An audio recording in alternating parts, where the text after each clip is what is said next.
Hey guys, welcome to the video. Today we have a video on a pair of figures that really deserved better. I've been waiting many years for these guys to get made. I should have been straight there as soon as they were in at Smyths, and literally everything got in the way in the first week or so after they came out, to a point where I was like, okay, I've lost my enthusiasm for it now. I'm not going to bother. I'm going to do it, when the enthusiasm comes back. And it never did, up to a point where I was like, right, these guys are going down in price, so I might as well just keep waiting. And now they finally got reduced, but they also sort of instantly sold out online and in my shop. So I've had to click and collect them. I can't even do a hunt. They're not even getting hunted in the end. I've had to do a click and collect to get the last Chris Sabin.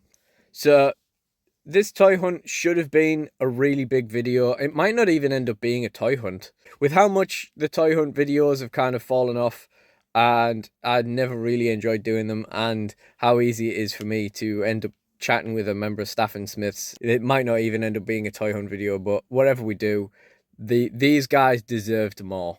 Yeah, we've got to a point where we physically have to go and get them now. So yeah, let's go get in the car in the heatwave, a nice black car, and get ourselves down there. I've not even been able to summon up waning enthusiasm, and it's so warm today. I know I'm not even going to manage that. So yeah, let's just go get the job done.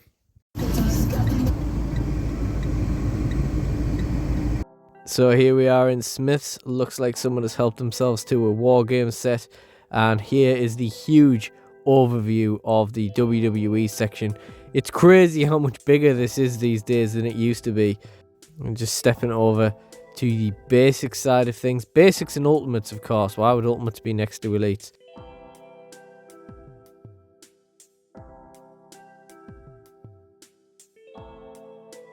Another thing that we had on the radar during this video is this China figure, which was down to £10. So we picked this copy up because a lot of them had these weird kind of like delves in the stomach and like around the sort of torso area. Of course, stores are currently being plagued by this fanny pack rock, but what I realised that day is that the face on it is also incredibly cursed. Then we got these Street Fighter figures. They're pretty cool, but they're just not for me. There's way too much stuff that I have already. Then we have this Chris Sabin. Guess the one that we ordered wasn't the only one in stock. But weirdly, they didn't have an Alex Shelley, so I guess they were the other way around to what the website said. Then we got a whole stock of Chelsea Green and Mick Foley. Really cool set, but I really just don't need it. And the Pokemon selection is looking really big nowadays. That Pikachu with the love ball is really cute. And there's loads of plushes and stuff as well. I did notice that they've remade the Arcanine figure, which I bought back when I worked at Smiths and then sold a few years later for like, I don't know, like 20 quid, £25 or something. Then into the Funkos. I didn't even notice the King Bender Funkos on the shelf there. I've been meaning to buy that on Amazon. Guess that's who fulfills the order, because they're also £7 on Amazon. That happens quite often. Huge wall of Funko Pops there. I also can't decide with the King Bender whether I want to keep it for myself or get it for a gift from my brother and just hold on to it for a while. We've got Count Dooku hiding away at the back there. We love our prequel memes characters. We even have a bit of SpongeBob and One Piece hidden away in this little corner. They kind of with the anime figures selection there. Then we've got the Sonic selection, of course. And we've got Minecraft and Sonic plushes mixed with Italian brain rots. We've got Tung Saho. And there's a bit of Masters of the Universe action there. Apparently we went back for a bit more of a look at these Pokemon plushes and Mario plushes as well. Into that Mario section, into that Super Mario Galaxy movie section, and then onto the Hot Wheels. Now the Hot Wheels selection is absolutely ridiculous now. Like, just look at how long this section is as I go through the video. Like, this used to be like maybe that size, like what I've covered so far, like 2 or 3 bays. Now it is like halfway down the very long aisles. The monster trucks have just gone through the roof, and there are so many different sets in that nowadays. It's really cool. It's really crazy that there's actually still not a set apart from the Rainbow Road set that feels even remotely appropriate for the amount of space I can donate to diecast racing when there's that many sets out. We've got this little Pixar cars section hidden away there as well. Even that's not necessarily a bigger selection, but like it's a more interesting selection than it used to be.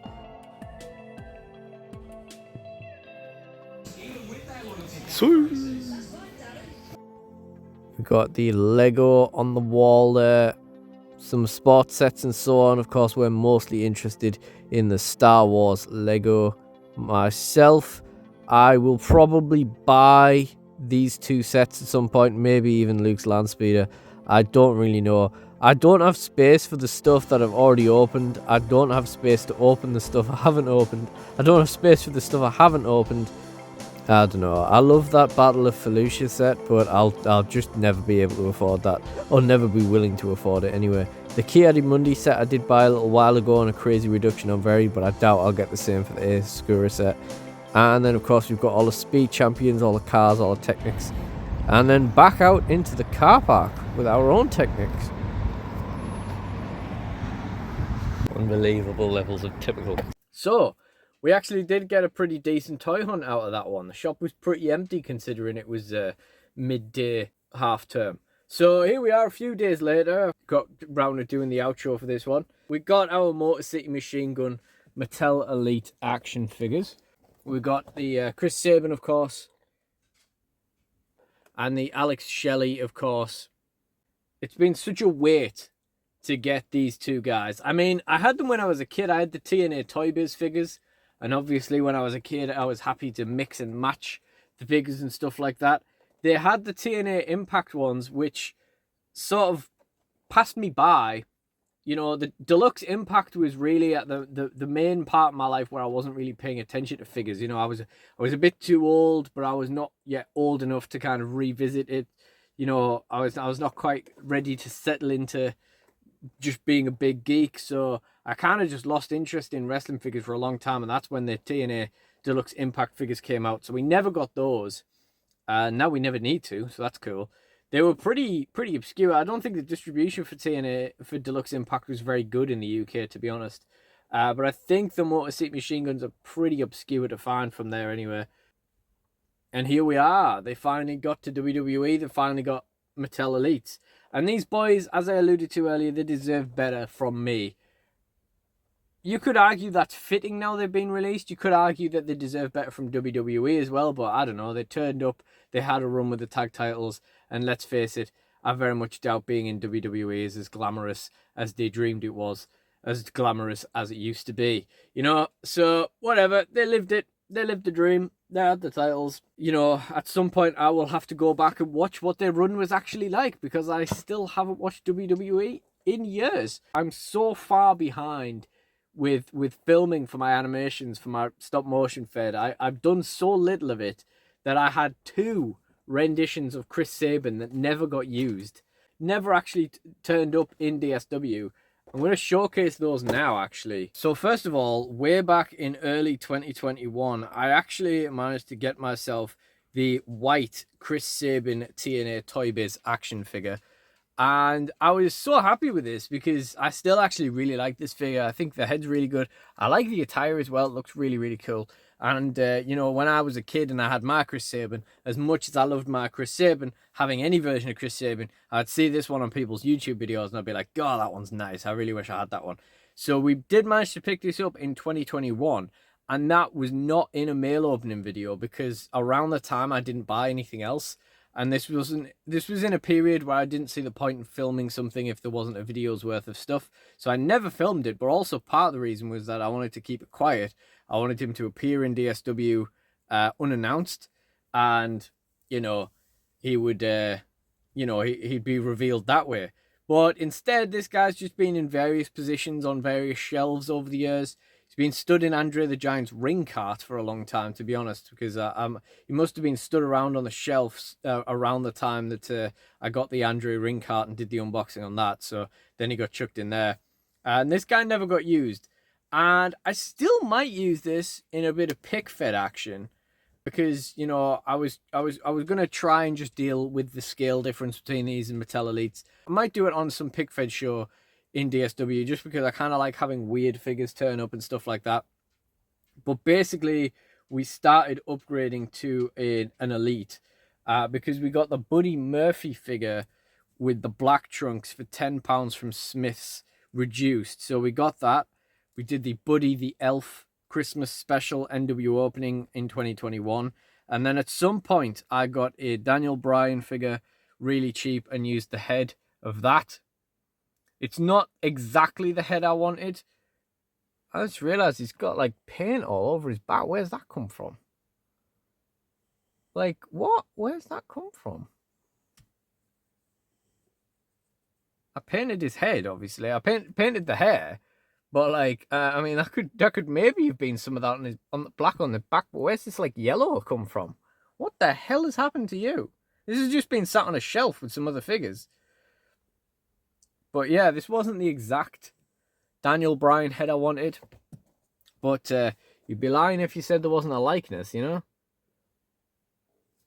But again, we never quite finished this. And if I'm honest, at one point I picked up a Uriah Faber UFC figure because their head was really good for Chris.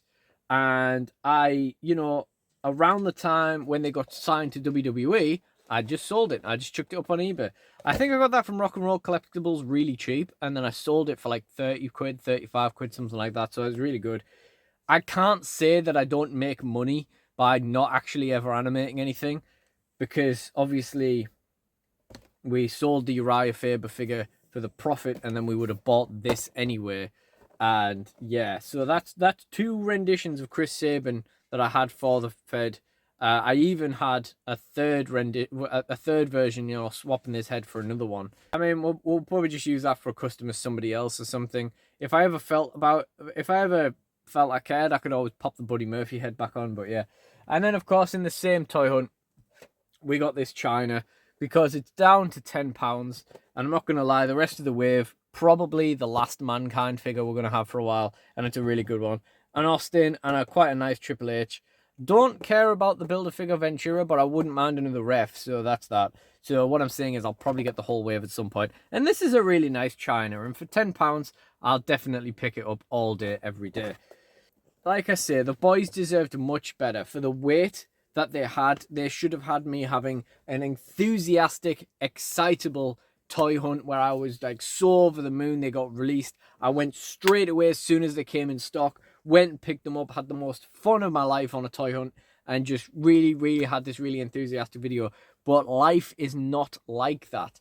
And unfortunately, views have been down. The toy hunt videos have been in the pan the last year as well. They're just not anything special. And of course, I've never really enjoyed the toy hunts. And driving, as I've said before, hasn't been that much of a revelation for the channel. That hasn't jazzed up the toy hunts. If anything, that's made it worse. So yeah, and honestly, when they came out, I was like back to back with annoying plans. Like not just plans, but annoying plans. So it was like, well, I could do it this time, but I'd be forcing it. And I could do it that time, but I'd be squeezing it in. And really, I want to do it when I'm excited for it. And then obviously the excitement passed, the initial excitement passed because of being put off by all this other stuff. And then I was like, well, there's so many in stock still. These are probably getting reduced. And here we are. They finally got reduced and we had to click and collect them and just get them. But these boys deserved a much better video. But my excitement to pick them up never came back. My enthusiasm to do a toy hunt never really twigged. And of course, the YouTube views are still in the pan. So, yeah, the boys deserved better. But this is all they're getting. And, maybe we'll have a nice, excitable NW opening when we come to unbox them. Maybe when we've got to a point where we might actually use them in the Fed, it'll be, we'll get a nice excitable unboxing out of them. But I'm really excited to get these guys. Again, I've been saying over the last couple of years that during my inactivity in the animation front, I've slowly built my dream tag team division. And at times when I've said that, I wouldn't have expected the Motor City Machine Guns to be in it. And here they are now. And we're no further on with what we want to be doing with the Fed. But they've turned up as well. So I would be absolutely lying if I said I didn't have like my absolute dream tag team division now. So really, really cool to pick them up. But that being said, there will be solos as well. Chris Sabin is like top guy in DSW. He has been a main card guy. He has won the most TNA titles in DSW, and he has won the DSW title multiple times. So he is going to be a big deal. He's going to be a top of the card guy, and they will be in and out of tag teams when and where relevant. I'm not really sure what I'm going to do with Alex Shelley as a solo guy, but I do really rate him as a solos guy as well. He's such a talented wrestler as well, so he will be around. I'm just not entirely sure what he'll be doing. Maybe we'll do one of those things where one half of the tag team is like the mid card guy, and one half of the tag team is like the title guy. I don't know, but that is everything for this video. So I hope you did enjoy it. I hope you enjoyed it more and gave it the love and enthusiasm that it deserved. And that being said, if you can give it some love and enthusiasm, please do like, comment, and subscribe. I really would appreciate it. And you can check out the Toy Hunts playlist in the end screen for some more. But that is everything for this one. So I really do appreciate you guys joining me. So thank you all for watching, and goodbye.